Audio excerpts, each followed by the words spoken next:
Wyoming Territory, spring of 1883, the wind came off the Laramie Mountains sharp, and unkind the morning Temperance Oakes sold her name to save her land. Her boots crunched over frost-stiffened dirt as she crossed the yard toward the barn, skirts brushing against her legs. The cattle were lowing, hungry. The horses stirred in their stalls, and somewhere inside the house her son and daughter were still asleep, unaware that their mother was about to sign away the last thing that was truly hers. "Miss Oakes," drawled a voice behind her. She turned and saw the man already dismounting. Dressed too neat for this side of the range, his saddle was polished, his boots dustless. He tugged off his gloves, eyes sharp with calculation. "Mr. Leary," she said. He tipped his hat. "I have the papers." She nodded and motioned toward the house. "Inside. They're inside." He followed her in, and the moment the door shut behind them, the warmth of the stove hit her. She poured him coffee, then handed over the contract. He laid it flat on the table, smoothing it like it was some sacred thing. It was not. Her fingers trembled as she lifted the pen. She had fought like hell to keep this land after her husband died. Fought harder when the bank came calling after the barn fire, and harder still when the cattle took sick last winter. But the numbers had not bent to her will.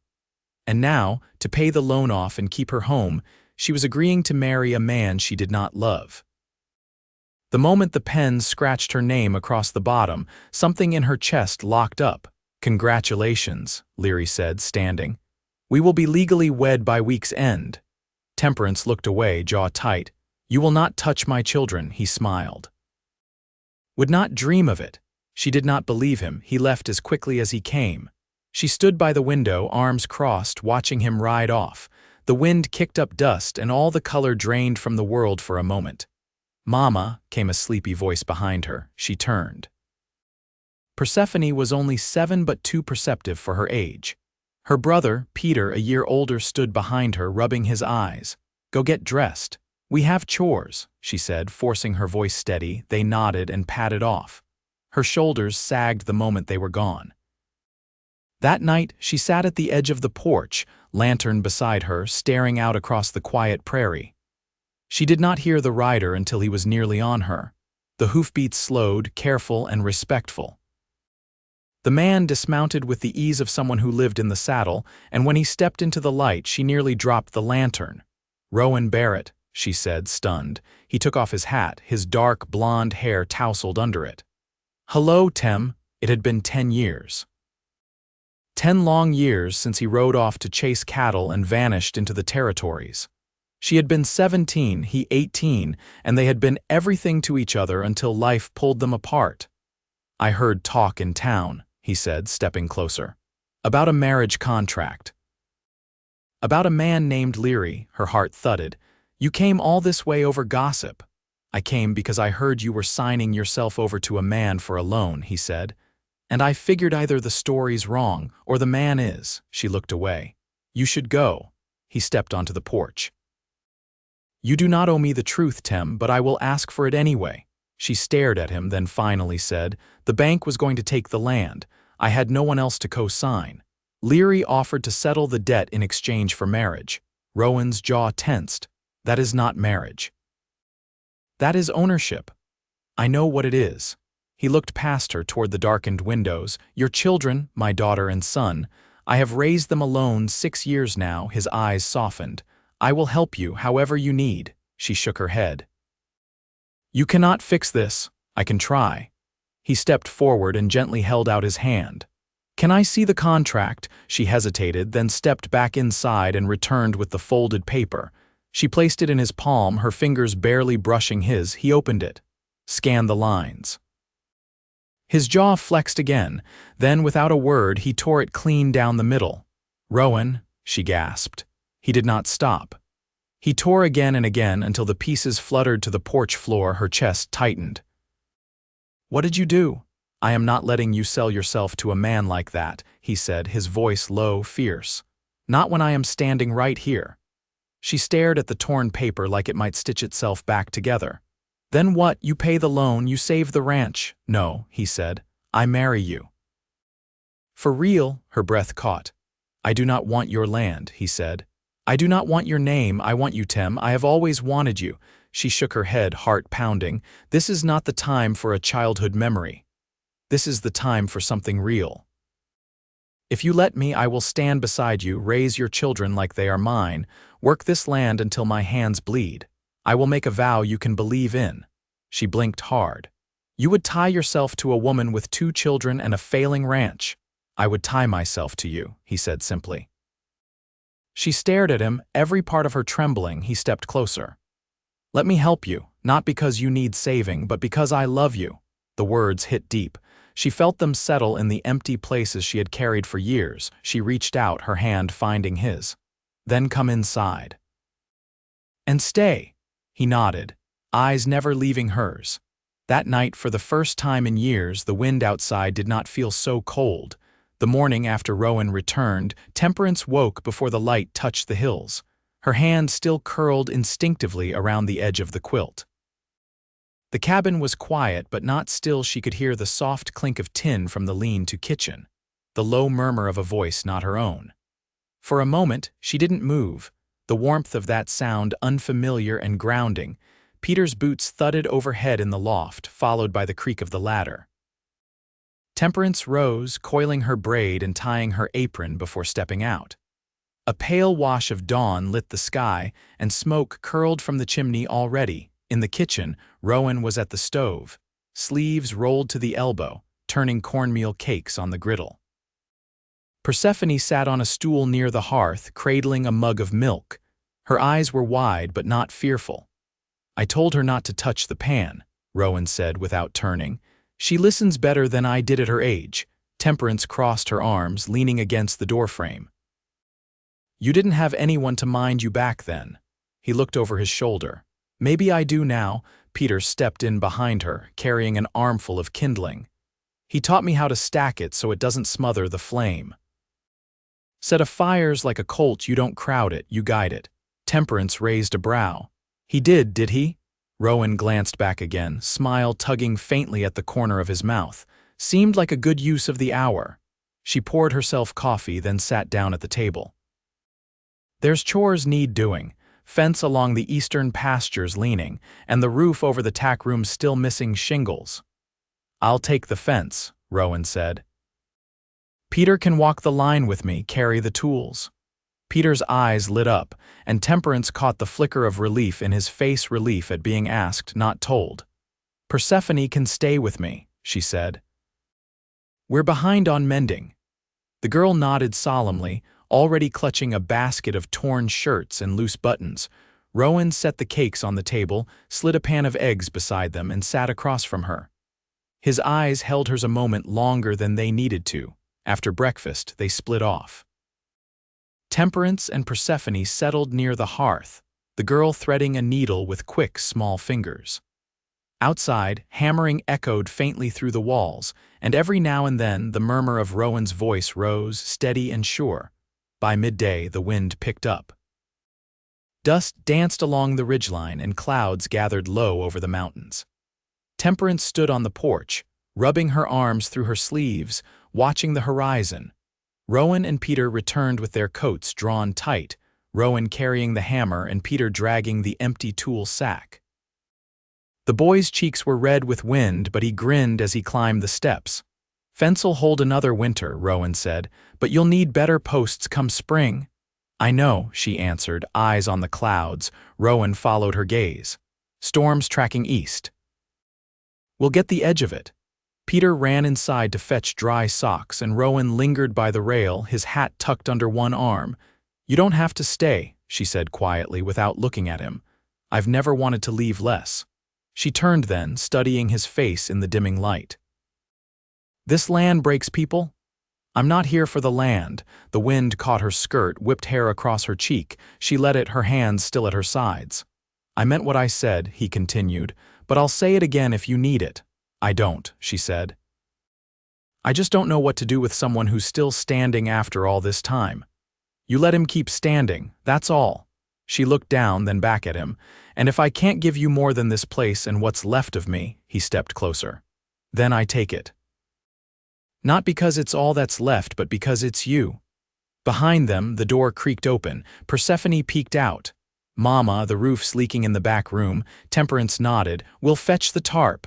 "I'll get it," Rowan said, already moving.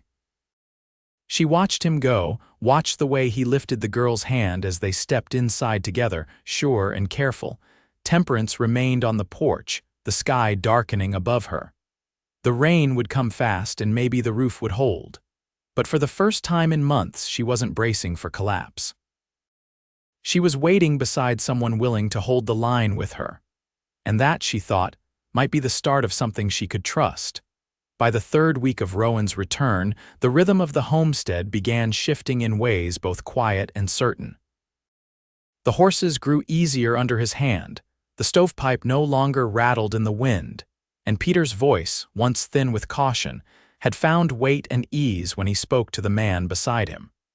Rowan had moved into the bunkhouse after mending its sagging door and patching the roof. At night, a single lantern glowed there long after the cabin went dark. Temperance saw it from the window over the sink, a steady, golden point in the dark. She never spoke of it, but she checked for it each evening. One morning, with snow still clinging to the northern slopes and the air damp with thaw, Rowan brought in a stray calf he'd found tangled in wire along the far fence. Its flank was gashed, blood drying in the matted fur. "She'll need stitching," he said, setting the heifer down gently in the barn stall. Temperance knelt beside it, pressing linen to the wound. "She'll live if she doesn't take fever." Rowan crouched beside her, his breath visible in the cold. "I'll stay with it through the night. Keep the fire going." She didn't speak at first, just worked the needle with steady hands. Then, without looking up, she said, "You take on too much." He raised an eyebrow. "You think I can't manage a calf? I think you're afraid to sit still." She tied off the stitch and finally met his eyes. He didn't answer right away. "I've been running since I left," he said. "Didn't know how much I'd missed being still until I came back." Temperance leaned back on her heels. "You could have stayed in Colorado or gone east. You didn't have to come back here." "I didn't have to," he said. "I wanted to." She looked down at her hands. The scar on her knuckle from last winter's axe slip had gone pale, but the ache of it still came with the cold. "You remember the day you left?" she asked. "Every part of it." "I waited at the edge of the hayfield until dusk." "You never turned around," he exhaled through his nose. "I didn't think I had anything to offer you then, just a saddle and a long road. And now, I've still got the saddle, but I've got more than the road behind me now." They sat in silence while the calf whimpered once and settled. The barn was warming, the breath of the animals rising like fog. Temperance stood and brushed straw from her skirt. "You want to help? Fix the well pump before it locks again. Frost's coming tonight." He rose and nodded, but his eyes lingered on her face. "You could ask for anything and I'd say yes." She turned toward the door. "That's not what I want." "What do you want, Tem?" She paused at the threshold, her hand on the frame. "To want something and not have to trade part of myself to get it." Rowan didn't follow her out. That evening, while Peter sat cross-legged on the floor whittling, and Persephone embroidered a scrap of muslin by the stove, Rowan knocked once and stepped inside, hat in hand. "I finished the well," he said, "and I took the extra boards from the tack room to brace the chicken wall." Wind was tearing it loose. Temperance nodded, drying her hands on a cloth. "Thank you." He hesitated, then said, "There's a preacher in town, travels between here and Medicine Bow. He'll be back this Sunday." She stilled, the cloth slack in her grip. "I don't want you to feel cornered," he said. "But I want to marry you, not for land, not for names, for all the mornings after." Peter looked up, wide-eyed. Persephone's needle paused in the air. Temperance crossed the room and took Rowan's hand, folding it between hers. "You'll take both of them with me," she said.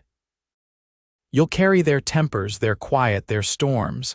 "I'll carry what's mine," he said. She nodded once.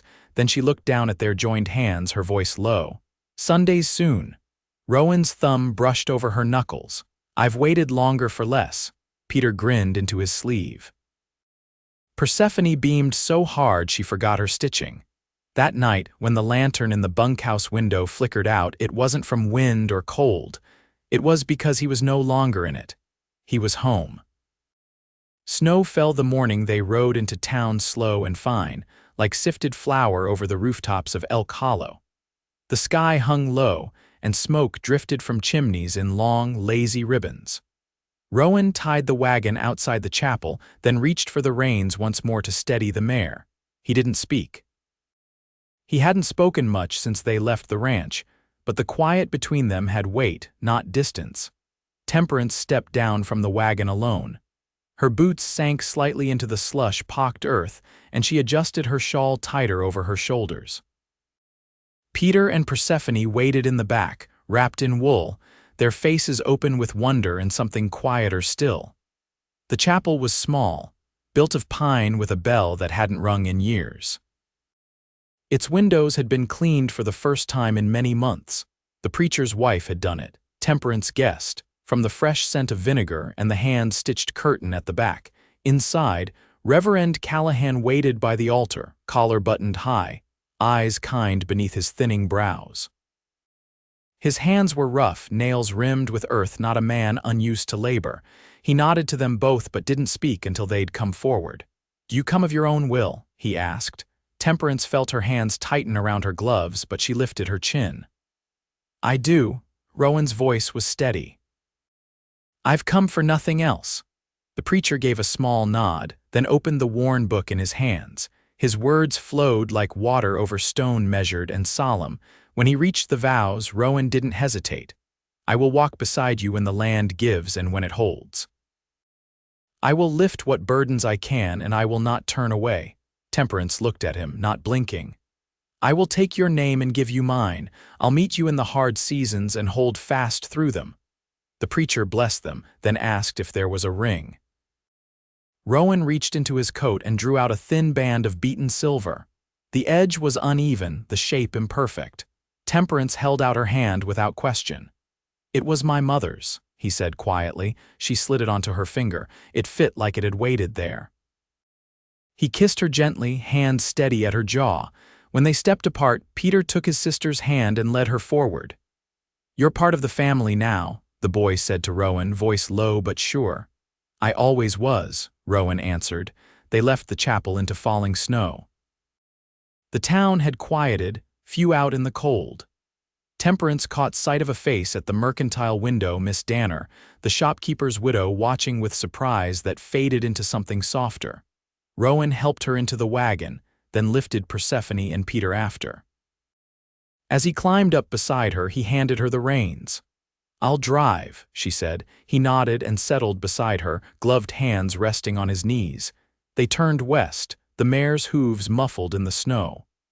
The land was white and wide ahead of them, the fence lines disappearing into the drifted rise. Rowan leaned slightly into her shoulder as they rode. "I heard something once," he said after a long while.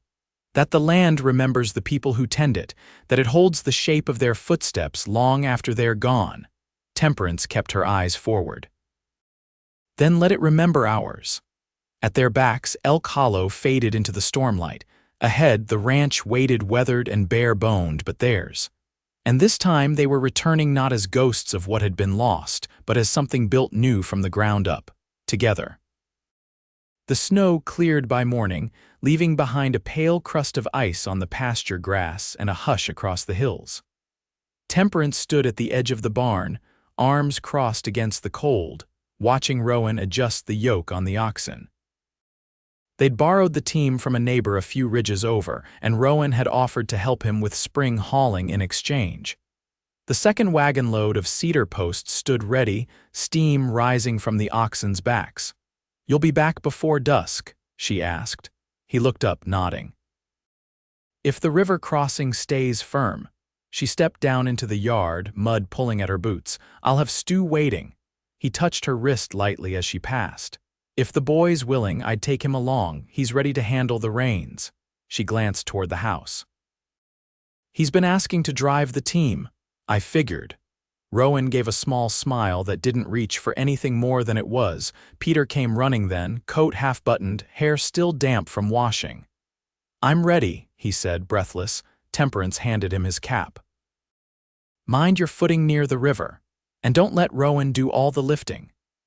Rowan gave her a look she hadn't seen on another man's face in years, quiet assurance, not possession. When the wagon rolled out, she stayed in the yard until the sound of the wheels faded behind the rise. Then she turned to see Persephone crouched by the chicken coop, sleeves rolled, scattering feed with careful handfuls. The girl had grown steadier since the wedding, less wary at the edges. "You warm enough?" Temperance asked. Persephone nodded. "I like the quiet when the snow's fresh." They worked side by side through the morning, patching a corner of the shed roof, sorting the last of the seed potatoes, rewrapping the jars in the root cellar. At midday, Temperance lit the stove and sliced apples into a pan as the girl braided strips of pie crust. The house smelled of cinnamon and wood smoke when Rowan and Peter returned. The boy came in first, cheeks flushed, arms full of bundled rope. "We made it past the river easy." "Rowan let me drive the whole last stretch." Temperance helped him shrug off his coat. "That's so?" "He didn't drop a wheel in once," Rowan said from the door, boots heavy with mud. "He's got a patient hand." Peter beamed in the way a boy does when a man's praise is given plain and without flourish. After supper, they sat near the hearth. Rowan carved a new handle for the drawknife while Peter read aloud from the last pages of the almanac. Persephone dozed against her mother's side, fingers still tangled in her mending. Later, when the children were asleep and the house had gone still again, Temperance stepped out onto the porch. The moon rode high and clear, casting the fields in silver. Rowan followed, wrapping a woolen shawl around her shoulders. "This place is quieter than I remember," he said. She leaned into him. "It learned to be." He rested his chin against her temple. "You'll let it be more than that now." She didn't answer, not with words. Her hand found his and held it tightly. They walked the perimeter of the yard, boots sinking just enough to leave tracks behind. When they reached the edge of the corral, she turned to face him. "I never thought I'd have this again," she said. "A man beside me, not in front or behind." "You never lost it," he said. "You just needed someone who knew how to walk beside you." She brushed fingers along his collar. "You'll stay." "I've already stayed," he said. "Now I build." They returned to the house together, the warmth inside pulling at their backs like a tide. She latched the door behind them, then turned and kissed him with the slow, certain ache of a woman who had waited too long for something real. That spring, the ranch came alive again. Rowan and Temperance worked the land in tandem, planting barley and corn, repairing the windmill, and fencing off the back pasture for a milk cow they bartered from a neighbor. Rowan built new shutters for the loft windows. Temperance taught Persephone how to use the butter churn without spilling. Peter took over tending the chickens and learned how to trim a horse's hooves without nicking the frog. On Sundays, they rode to town as a family. Reverend Callahan's wife took to Persephone with gentle kindness, showing her how to hem a skirt from old flour sacks. At the mercantile, the shopkeeper gave Peter a part-time job sweeping floors and sorting tins. When Rowan passed through, folks nodded and made space for him, no longer curious, just respectful. By midsummer, wildflowers had overtaken the slope below the house. Temperance stood there one evening, apron brushed with dust, watching the children race each other down the hill. Rowan came up behind her, wrapped his arms around her waist, and rested his chin on her shoulder. "They look like they've always belonged here," he said. "So do you," she answered. He kissed her cheek, slow and warm. "You still want this?" "Every day," she said.